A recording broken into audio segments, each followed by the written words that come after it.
और ये road transport और हाईवेज के पहला निर्णय है जो त्रिपुरा असम के लिए बहुत महत्वपूर्ण है।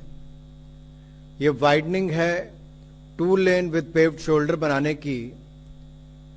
ये खोवई से हरियाणा तक की सड़क है और त्रिपुरा में खोवई से हरियाणा तक के रोड को बनाने के लिए 2015 में घोषणा हुई थी। ये कुमारघाट से हरियाणा तक बनना था, लेकिन कुमारघाट से लेकर खोवई तक की रोड को अभी बनाने का काम चल रहा है। खोवई से हरियाणा तक के काम की आज मंजूरी दी गई है, जिसपे 2487 करोड़ रुपए खर्च होंगे और 25 महीने में इस काम को पूरा किया जाएगा। जायका का इसमें कंट्रीब्यूशन जो है, जापान इंटरनेशनल कोऑपरेशन एजेंसी, जिससे लोन के रूप में 1511 करोड़ रुपए उससे भी आएंगे। इस प्रोजेक्ट को पूरा होने पर असम और त्रिपुरा के बीच में परिवहन और सुगम हो जाएगा।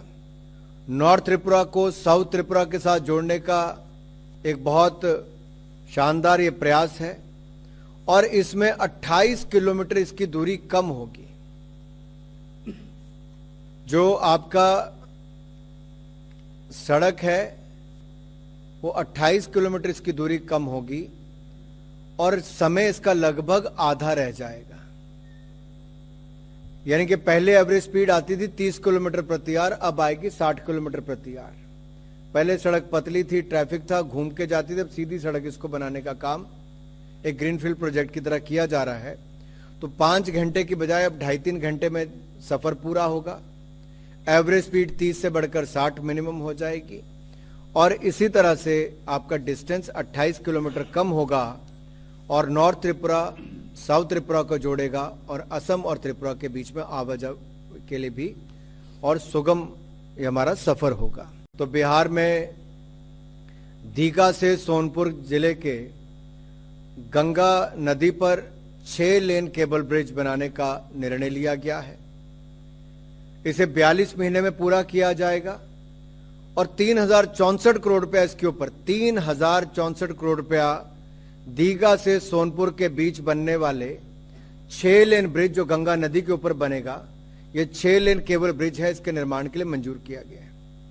इसमें बड़ी बात यह है कि इसके नीचे से बड़े जहाज भी पुल के नीचे से आसानी से आ जा सकेंगे और जो हमारा नेशनल वाटरवे नंबर 1 है, उस पर चलने वाले जहाजों की नेविगेशनल रिक्वायरमेंट को ध्यान में रखते हुए यह निर्णय किया गया है कि इसके नीचे से बड़े जहाज भी निकले, ताकि वाटरवेज जिसको बल मोदी सरकार ने आकर दिया है, पहले एक भी नहीं था, अब 101 वाटरवेज पे काम चल रहा है। तो वहीं पर अगर मैं सड़कों की बात करूं नेशनल हाईवे की, तो 2013-14 में इसके लिए कुल बजट जब होता था तो 31,130 करोड़ रुपया होता था, जो अब बढ़ के 2,70,000 करोड़ रुपया हो चुका है।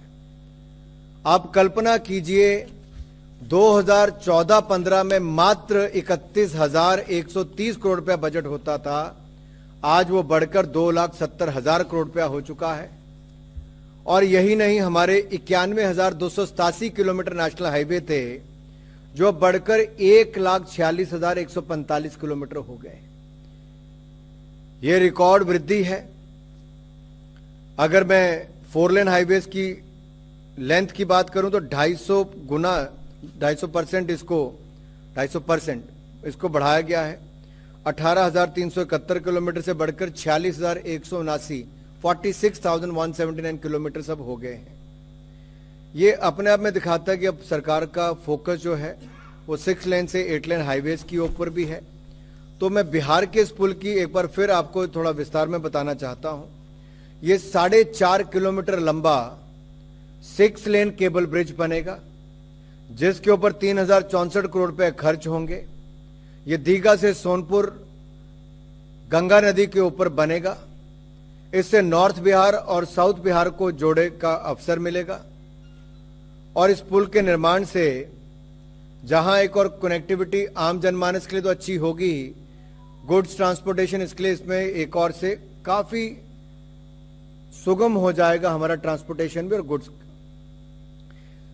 प्रोजेक्ट बुद्ध सर्किट जो है उसके साथ भी उसका हिस्सा है। ये वैशाली, केसरिया, अरेराज के लिए उन क्षेत्रों को भी इसका फर्क पड़ेगा, तो वहीं छपरा, मोतिहारी और बेतिया जिलों को भी इसका लाभ मिलने वाला है। ये प्रमुख धार्मिक स्थलों को भी कनेक्टिविटी करेगा।